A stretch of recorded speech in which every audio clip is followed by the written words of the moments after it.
Nothing in this podcast or on our website should be construed as medical advice. Consult your healthcare provider for your individual nutritional and medical needs. The information presented is based on our research and is strictly that of the author and not necessarily those of any professional group or other individual. Hi, I'm Sue Becker from Bread Beckers. Welcome to Sue's Healthy Minutes. I'm so excited you've joined me today, and I hope this episode encourages you and allows you to find the answers you have been praying for the health of you and your family. Today on Sue's Healthy Minutes, it is my very great pleasure to have as my guest one of my favorite people, Dr. Ben Edwards of Veritas Wellness in Lubbock, Texas, and You're the Cure podcast. I've had the very great privilege of meeting him and sharing at his wellness clinic a few times, and then joining him as a guest speaker at the Need Your Cure conference in Oxford, Mississippi. And we will be together again this year in August at that same conference. So Dr. Edwards has been my guest before, and it's an honor to have him return today and share some new information about health and wellness and a new project that he's about to launch that I'm so excited about. But be sure, if you haven't already, check out my first interview with Dr. Ben Edwards on episode 135 of Sue's Healthy Minutes to hear more of his story. So, Dr. Ben, thank you so much for taking the time to share with our listeners what's on your heart. You left a very successful medical practice to pursue a more functional, holistic approach to healthcare. You said your eyes were opened to another way of helping people actually get well, not just treat symptoms. So why don't you just tell your story and tell us a little bit about that? You bet, Sue, and thank you for having me back on the show. You're one of my favorite people, too. It's an honor to be here, and I love, just like you love to go share the truth about grain, bread, food. I love to share the truth about health, overall health. Yes. So my story, I'll try to keep it brief, but my great-great-granddad was a medical doctor in Arkansas. Both my granddads were medical doctors in Belton, Texas, and that's where I grew up in Central Texas. And so these two guys, I grew up watching them take care of the whole community. And like small town country doctors do, they're from cradle to grave. They take care of everybody, and they do more counseling probably than anything. And so these two guys were well loved, well respected. I grew up watching them impact the community, so I wanted to do that too. So I went to undergrad at Baylor, med school, UT Houston, and now medical doctors. That's what my lineage. My two uncles, medical doctors. So I grew up, no one in my house talked about holistic. That word wasn't, said. Naturopathic or herbalist or chiropractic, even zero, none. Had zero knowledge of anything outside of allopathic MD, and just assumed that training would contain everything there is to help people. So I went in very narrow-minded, but not with an evil intent. I had a good intent. My intent was to help people. And I went to med school, graduated, went to Waco Family Practice Residency. They trained me how to do it all, deliver babies, do little surgeries, set broken bones, be a small town country doctor. So I went out to West Texas to a little town called Post, and I was the only doctor in the county. And that was for 7 years, this little county clinic, and we got super busy. And busy equals dollars. And so the county clinic was now out of debt. They've been running deficit for years, but now we were so busy. We were running making money. The taxpayers are off the hook. And so everybody was happy. And I was happy because the clinic was thriving and the taxpayers are happy. The hospital board was happy. And I'm living my dream. I'm taking care of the whole town. I'm making house calls. I'm taking care of the Friday night football game team doctor. Taking care of the little grandmas in the nursing home, going to the county jail and taking care of the inmates and preaching Jesus to them. And I'm just living my life. Jamie, my wife, I grew up in a small town. We were raising our kids in this small town and just, minding my own business. And even to the point, I'm not trying to sound braggadocious, but we were in the top 95th percentile of all clinics in America on the numbers on the Wow. number of visits, number of procedures, and the dollars, the revenue. And so Washington Post newspaper came and did a story on us, put us on the front page of the Washington Post. So what I'm just laying the groundwork for here is a very quote unquote successful practice in this conventional model, but that means 7-minute visits. And what I came to understand, and I can tell a little bit about how it transitioned, but what I came to understand once my eyes were opened is medical doctors in the United States are trained very narrowly to take your symptoms. Like if you have a headache, you go to your doctor, go to your family practice doctor, and your complaint is headache. The doctor calls that the chief complaint. Chief complaint, headache. That's what will be written on the chart. You grab that chart, you walk in. Well, now it's all on computers, but you walk in the door and you're trained to ask very specific questions. Okay, Ms. Smith, is this headache like an ice pick going into one eye that's worse with bright lights and worse with noise, and it gets better if you get in a dark, quiet room and lay down, and maybe you get a little nauseated with it, maybe even vomit with it? Is it like that? Or is it more of a squeezing, like a rubber band around your forehead and around your whole head, and ibuprofen helps? Or is it more like in the front of your head, around below your eyes, where I push on your sinuses, and maybe worse when you bend over and it's worse because you have congestion, like a sinus headache? And what I'm getting at here is doctors are trained to ask questions, maybe run a few tests to figure out this complaint or symptom of a headache. We have to label it with a name. So either it's a migraine, that's the first description, the ice pick, one-sided, nauseated, bright lights make it worse. Or it's a tension headache, that's the second description I gave, or it's a sinus headache. Basically, those are the headaches. There's cluster headaches. But the point is, you can do this with anything. If you have chest pain, if you have anything, stomach ache, we label it. So, like I had a patient yesterday, her label was migraine. So that's what the doctor does. Symptoms, label, and then there's a pharmaceutical drug that is specific for migraine label, a different kind of drug category specific for tension headache, a different kind of drug category for sinus. But that's it. That's why I could do 7-minute visits. So that's how I was trained. It's a matching game. Match symptoms to a label. There's a pharmaceutical that goes to that. And you write the prescription and you go out the door to your next patient. Now, a common sense or the audience may think, well, do you ever ask the question, what's causing the migraine? No, we don't. We're not trained to. That's the big thing that no one understands. And the doctor's assumption is if there was a root cause that we could figure out, they would have taught us that in school. If type 2 diabetes could be reversed, you get to the root cause and reverse it, they would have taught us that in school. If acid reflux, if there's a root cause, they would have taught us that in school. I mean, that's my assumption. So therefore, since they didn't teach me that, of course there's not a root cause. We don't know where these diseases come from. I mean, the lady I had yesterday, now that I get to spend 1 hour with patients and her chief complaint was a migraine. I mean, that takes 5 seconds to figure out it's a migraine. But then we spend more time to figure out, well, why is there a migraine headache? You're fearfully and wonderfully made. It's a lack of knowledge, a lack of stewardship. The body, if you give it what it needs and avoid what it doesn't, it'll fix itself. And so it's a whole different mindset, a different approach. And I didn't have that. I didn't have that training. I just didn't have that worldview and perspective, and doctors don't. The United States produces the worst health outcomes, I would say, because of this type of training that just treats a symptom. I describe it to people like if you're sitting on your couch this evening watching TV, which I don't recommend actually to do that, but a lot of people do. And it's a good analogy. You're sitting there watching TV and all of a sudden your living room starts filling up with smoke. Well, you could hop up from that couch, open the windows, open the doors, turn on the fans and get the smoke cleared out so you could breathe. Yeah. And then just go sit right back down on the couch and keep watching TV. Well, you and I both, obviously, you need to get to the kitchen and put the fire out.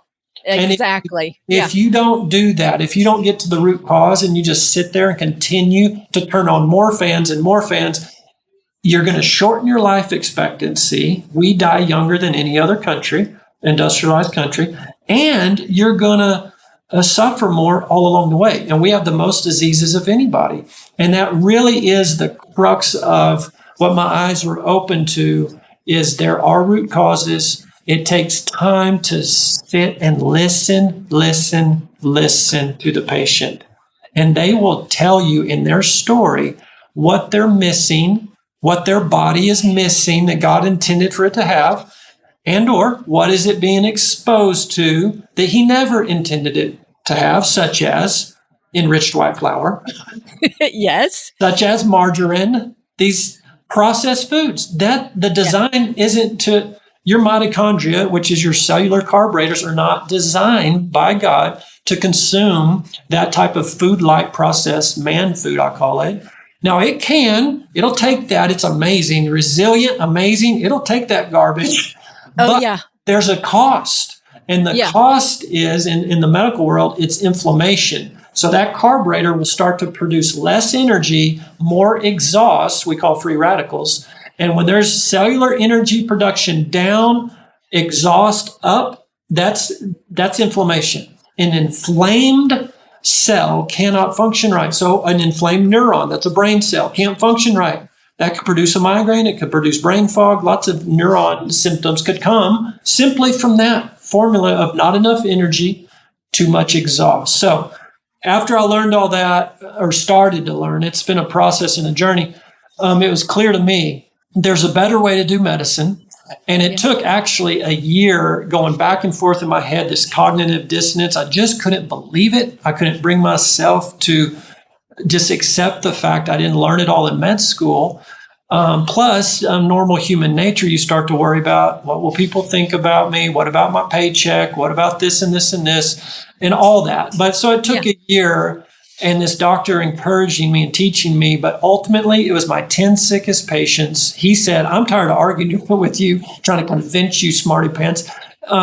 Just send me your 10 sickest patients and I'll just show you. And my 10 sickest patients went to him, came back well, off their meds, no more diabetes, no more ulcerative colitis symptoms, no more rheumatoid arthritis symptoms, no more chronic migraine, no more chronic prostatitis. And these are my patients for 7 years. I knew these people in this little small town. They weren't lying. I was their doctor. I'd referred them to all the specialists. They could lupus. I mean, you name it. They all got better. I couldn't believe it. So based off the testimony of those 10 people really is what put me over the edge of, I've got to do this. Now, modern medicine and scientists would tell you, don't listen to those 10 people. That's just anecdotal. Right. I hear that a lot. Anecdotal is basically the very lowest level of evidence-based medicine. Don't listen to it. Well, the scriptures tell us different. The book of truth tells us the blood of the Lamb and the word of the testimony of the saints is what's going to overcome this deception. So I'm very anecdotal driven now. And that was 13 years ago. I started Veritas Medical, my own practice where I could spend 1 to 2 hours with patients and see 5 a day instead of 40 a day and just do it different. So over the last 13 years, we've been doing more integrative or functional. But the interesting thing is I've gone through this journey because there's lots of ways to practice holistic medicine. And there's lots of gadgets and cool things and technologies, infrared light and ozone and tons of supplements and protocols and things and heavy metals and toxins and all this stuff.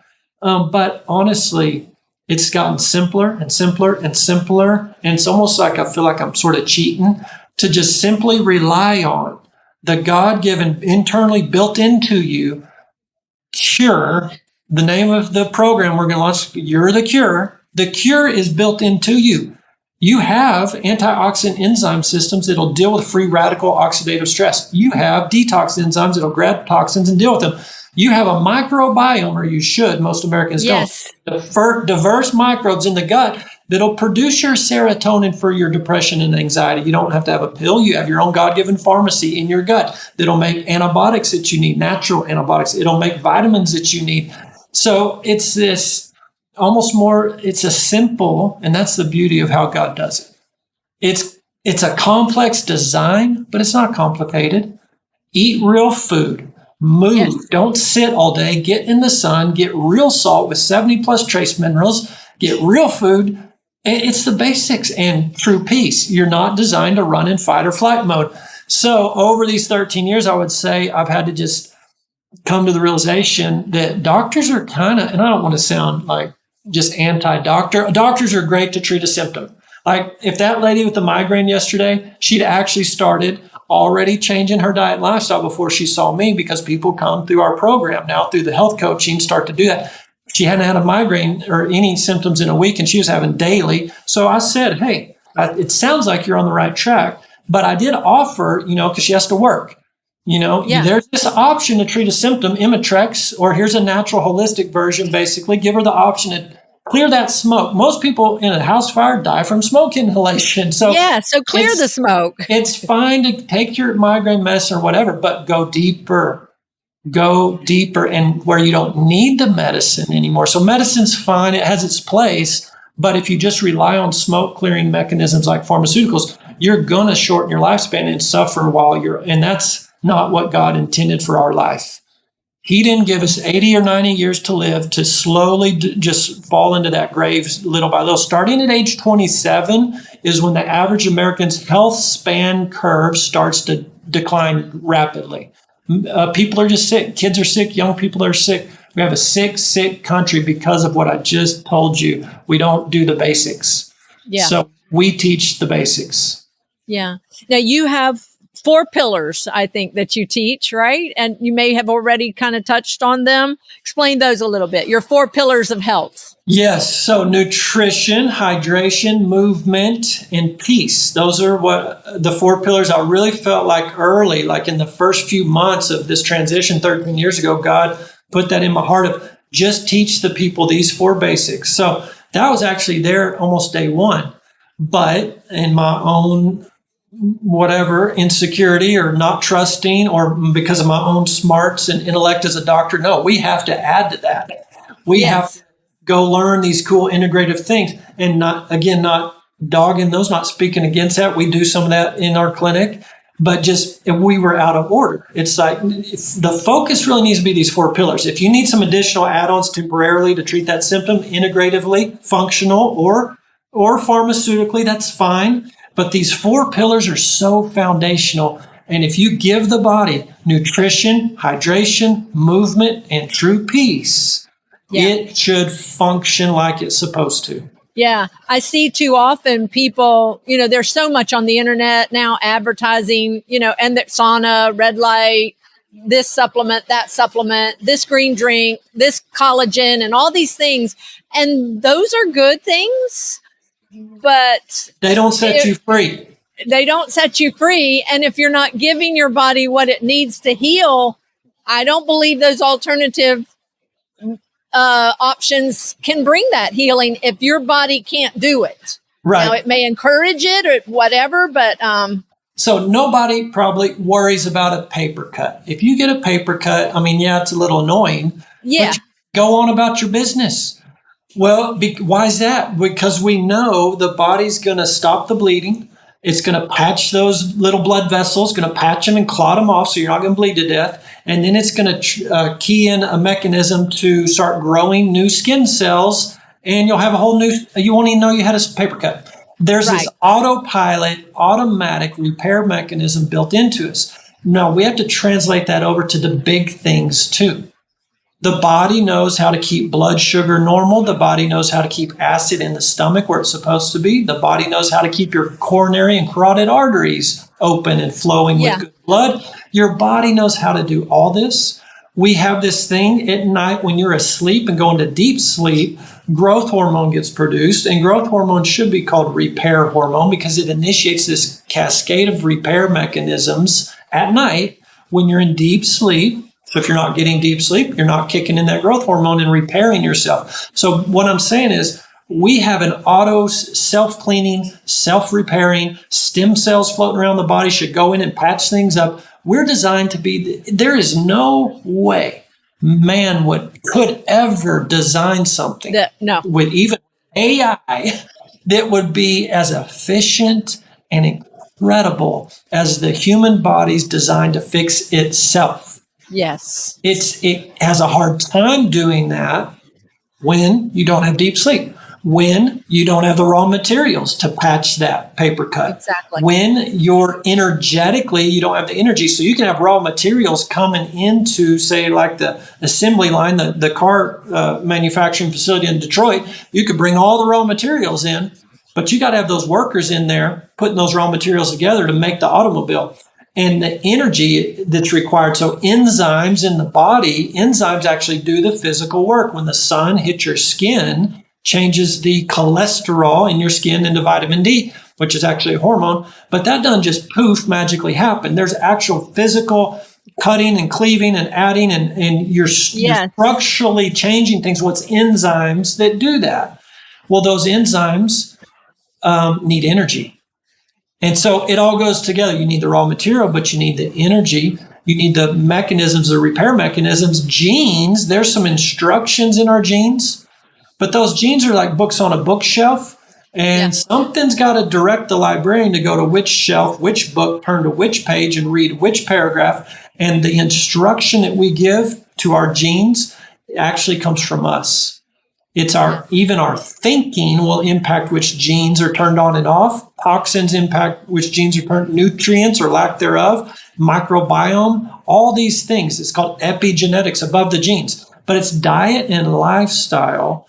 Sitting all day actually impacts which genes will turn on and off. So when we talk about these 4 simple pillars, nutrition, hydration, movement, peace, there's tons of science to back up how that could actually impact your genes, impact your enzymes, impact your detoxification, impact everything about your ability to function and heal. So it really, I know it's hard. It was hard for me. Actually, probably for just regular folk, it's easier to believe than it is for doctors. Doctors have been trained, we've been trained, even though I'd say programmed. So it's awesome, though. I've never seen healing like we see, and like I think I said, or if it was on the previous podcast, but I almost feel guilty like getting any credit for this. When someone comes, we teach them basic things and they get well, and all these diseases go away. All these symptoms go away. Yeah. We didn't cure them. We didn't do anything but teach, and encourage them and walk with them and give them hope. They just need hope. So many people are hopeless. Yes. And such hope in God, not in Dr. Ben, not in the 4 pillars even. We're destroyed from lack of knowledge. So we need some knowledge so we can steward this physical temple. But ultimately, the Holy Spirit will lead you into all truth. And I didn't mention this, but a couple years ago, God told me, flip these 4 pillars, because without true peace, you're not going to diet, exercise, and hydrate yourself to true, made whole, set free, well. Yeah. So, because we get in our intellectual left brain rational thinking, okay, tell me the diet, tell me the supplement, tell me the exercise regimen. No, that's stewardship. And if you make that your savior, you put that up as an idol, and you start seeking that instead of seeking the kingdom first. That being out of order, you're going to hit a ceiling. You're going to hit a ceiling. Just like these restrictive diets that you and I talk about, keto and paleo, there can be some temporary benefit. You'll hit a ceiling. It's not the truth. So that peace pillar and the truth is absolutely essential. Yeah. Yeah. And you chose the name Veritas for the name of your wellness clinic. Yeah. 13 years ago, when again, my eyes were open, God, and I was seeking the kingdom, and He's eager to reveal Himself. Yes. So you got to seek. But early, and I actually got fired from that clinic job when I told them I need an hour with patients, and that doesn't work. No, that's not. Yeah. In an insurance-based model, it just doesn't work. Anyways, got fired, and my wife and I were laying there in bed, and I said, well, I'm going to have to open my own private practice, and so it needs a name. And I said, this is just the truth that we're learning right now. And so I said, we need to look up what's the Greek word for truth, what's the Latin word for truth, and then see if there's a website that's available. So Veritas is Latin for truth. So veritasmedical.com was available. We took that website, and that was 13 years ago. And so the medical clinic here in Lubbock has been going for a while, and we've had multiple nurse practitioners and multiple branches around West Texas. But it, again, became more and more clear that it's really not the medical part. It's the health, what we call the wellness navigators. Wellness part. Yeah. Yeah, the wellness navigators, which are just people that love the truth and love people. It's health coaching, basically. So that's when we flipped it, the 4 pillars got flipped. And then the medical clinic, we still do it, but we opened Veritas Wellness to teach. And so that's mostly online.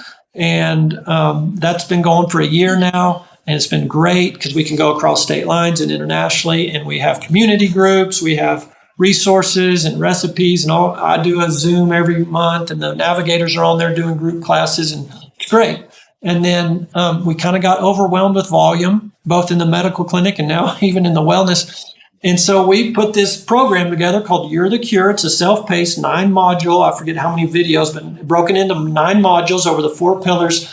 And there's multiple PDFs, 30 or 40 PDFs, some of them directly from you, Sue. I mean, we use from your resources about grain and how to mill it, and some recipes. So people can go through this self-paced course and learn. I would say, not that I'm still learning all the time like you are, and we don't know it all. But I thought we need to just package, because 13 years and 10 years of podcasts and newsletters and all this stuff, could we sort of just curate it down to this core curriculum and just put that out there at a very affordable price on an app where you can go through it real on your own pace, and we can reach so many more people instead of one by one by one. We'll still do the one by one. We want you to join the wellness program online and utilize this and utilize the group classes and all that. But this You're the Cure program launches June 30th. We're super excited about it. And how would someone find out? How do they become a part of that? Yep, just go to our website, veritaswellnessmember.com. And currently, depending on when this comes out, it may be, if it's after June 30th, it should be right there. You're the Cure, and just click the button. If you go before June 30th, there'll be a button that says get more information, and it'll take you to a page that allows you to put your email in. Okay. All right. And that's going to be all online, available to anybody that wants to have access to this information. Yes. Yeah. I mean, we have 10 years of a podcast. You're the Cure. You've been on it 3 or 4 or 5 times now. So people can go through all that. We encourage them to do that. I have lots of videos on YouTube and stuff like that. But this is kind of the curated, if someone wants to, because it took me 13 years to get to learn. Yeah. You don't have to take that long road. And again, I'm not saying we have it all, but it's so simple. It's not about keto and paleo and this restrictive stuff. Eat real food, nutrient-dense food. We call it the 5 superfoods, which fresh milled is one of those, and raw dairy and bone broth and organ meat and fermented food. That's nutrient density, and it feeds your microbiome. So nourish your body with this deep nutrition. And get sunshine. We need to walk 10,000 steps a day and do resistance training. Without muscles being engaged, your longevity goes down. So it's these basic kind of nuggets of here's really what our ancestors were doing before there were heart attacks. Heart attacks started in 1912 in America. Before there was much cancer, before Alzheimer's and autism and all the things. Before all that, we were healthy, and here's what our ancestors were doing. So it just boils it down to these basic ancestral ways of eating and moving and living. Yeah, real bread was a major part of their life, and you can trace it. You can trace it. It's pretty amazing. I just love your approach of that you actually want to keep people out of your office, not because you don't love them, but you want them to not need you. You want them to learn and heal, give their body what it needs to heal itself. And I really love that approach. And I think you, more than anybody, really made me start thinking about turning those genes on and off, like, the gene for celiac disease. Yes. I just was reading some research that I forget the percentage, a huge percentage of people have that gene, but it's stated right there. It doesn't necessarily mean you will develop the disease. So what's causing that to be turned on, and can we turn it off? And I think you're saying we can turn that back off. Right? Absolutely. 100%. The field of epigenetics above the genes is exploding. But one Dr. Day is his name. I forget his first name, but he wrote a book called The Longevity Plan.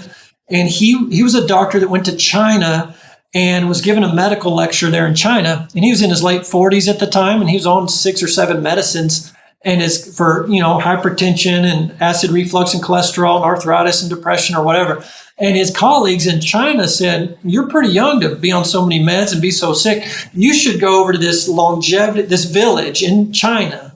It's called the Longevity Village is the nickname. But they said these people live to be 110, 115 years old and healthy in the field, still working. And so he went to the village, studied what did they eat, what did they drink, how they move and exercise and all this stuff. But he also drew their blood and he looked for the BRCA gene for breast cancer. He looked for the gene that predisposes you to Alzheimer's. He looked for the gene that predisposes you to heart attack and stroke, and all the genetic predispositions. And what he found was they had them. They had the same genetic predispositions, but all those genes were not turned on, and all those diseases were not there. Wow, that's amazing. Yeah, well, that's just one example of lots and lots and lots of examples and studies that show you can keep genes turned off that are not beneficial for you. Right. And it saddens me so much when I hear people say, oh, heart disease runs in my family, high cholesterol runs in my family.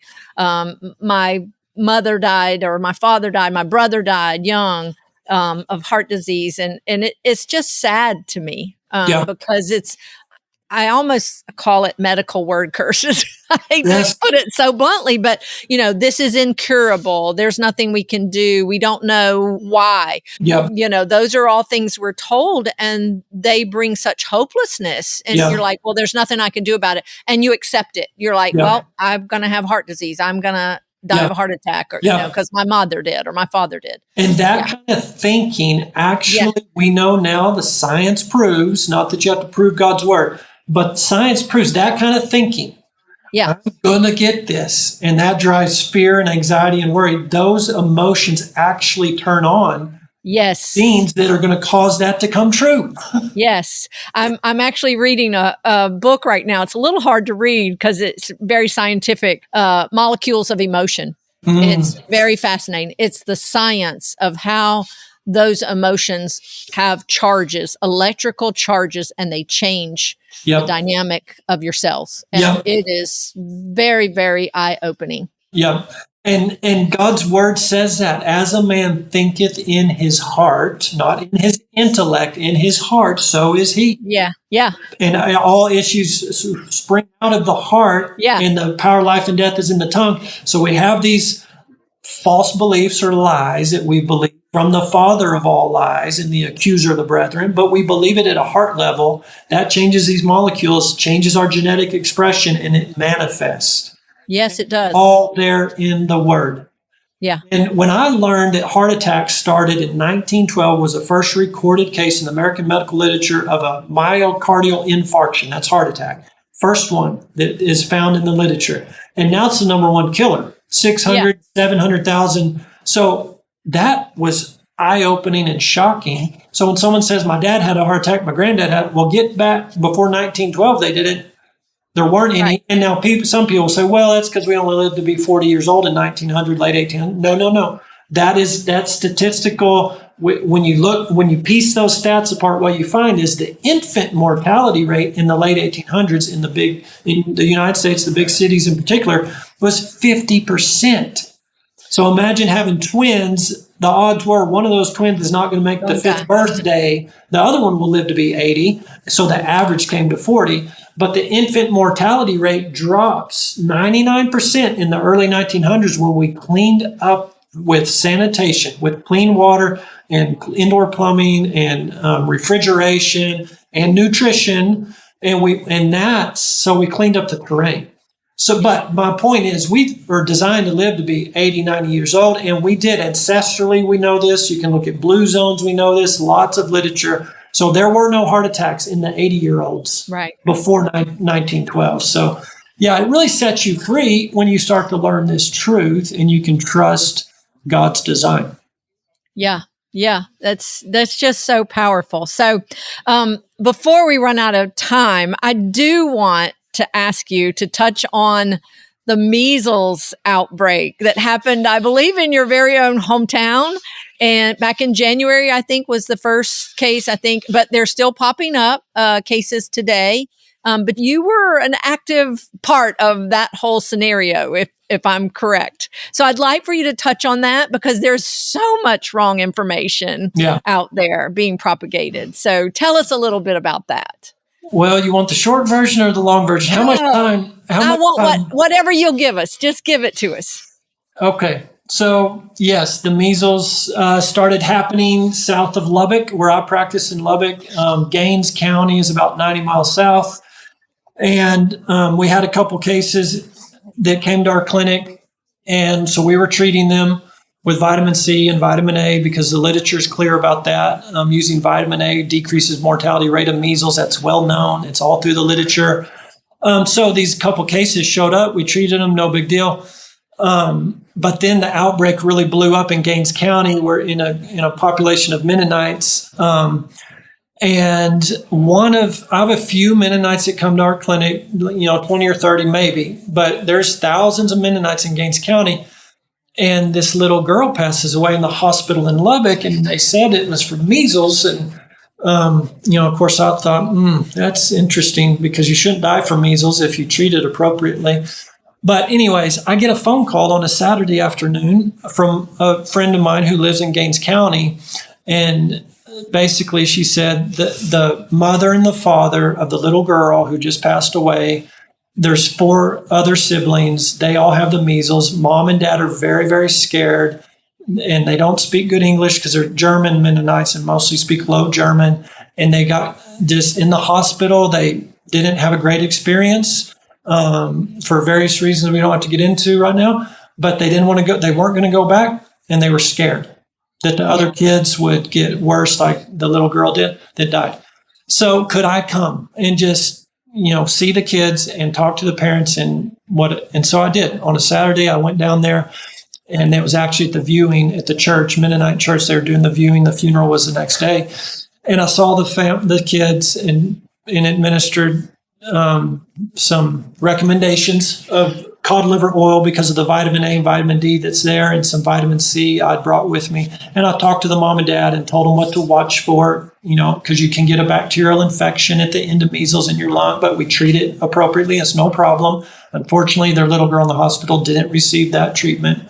Don't really need to go into all that, but that's why I went. That's how I got involved.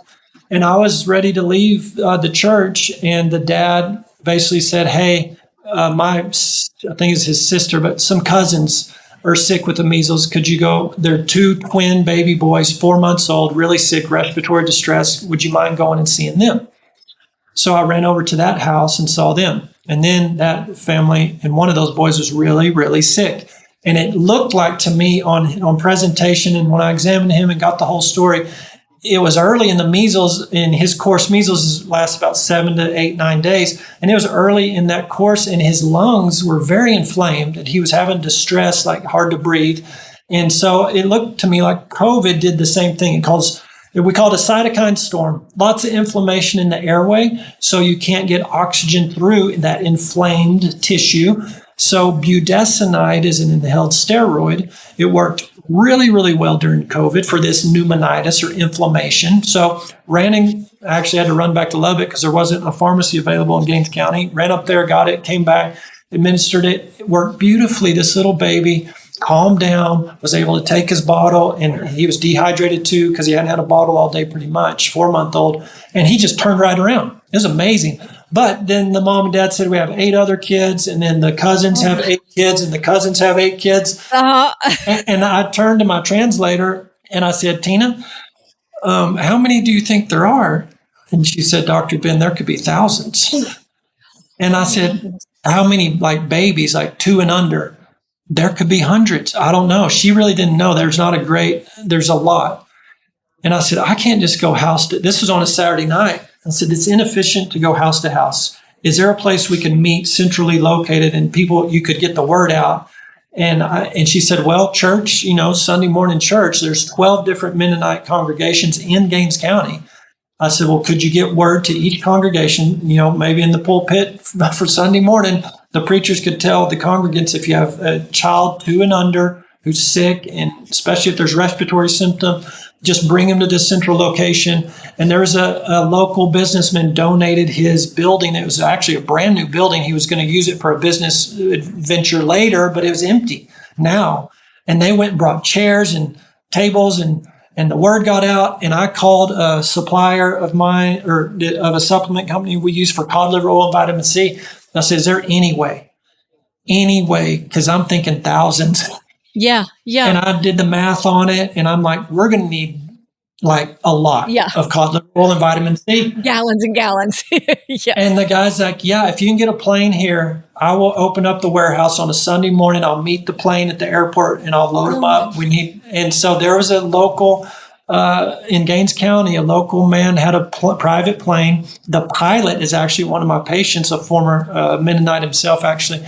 And it just worked out. That plane was in the air Sunday morning, Scottsdale, Arizona, loaded up, landed at Gaines County Airport at 2 p.m. on Sunday. My son and I met him in my pickup truck, loaded it up, went to that central location, that building, and just started seeing these kids. And they came by the droves, just Oh my goodness. a building full of these tiny babies covered with rash, coughing.